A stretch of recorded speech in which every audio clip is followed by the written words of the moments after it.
This rhythm review, let's take a look at what makes this a second degree type 2 AV block. So the first thing that might stand out as obvious is that we have an irregular ventricular response pattern. This means that the QRS are not marching out routinely as we would expect them to. And so once we notice this, the next step is to figure out why. Another clue is that we have more P waves than QRS complexes. And once we've identified that we've got more P waves, we want to figure out what the relation is between those P waves and the QRS. So in this example, we can see that the PR interval is constant for every P wave that is conducted and results in a QRS complex. This, of course, is very characteristic of a second degree type 2 AV block, with an exception being a 2-to-1 AV block, which we'll talk about in another video.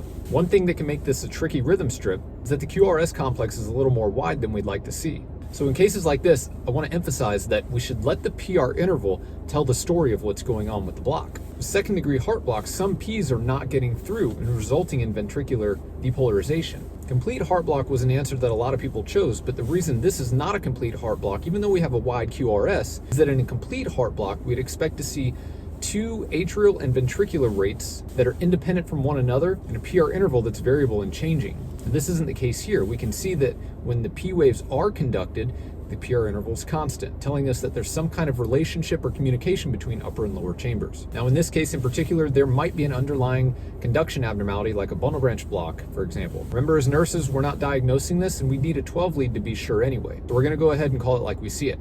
We have sinus rhythm with a second degree type 2 AV block and a wide QRS. So hopefully this review from today's quiz helps, and remember, everything that we talk about here is from a single lead basic rhythms perspective, and there will be exceptions in the real world.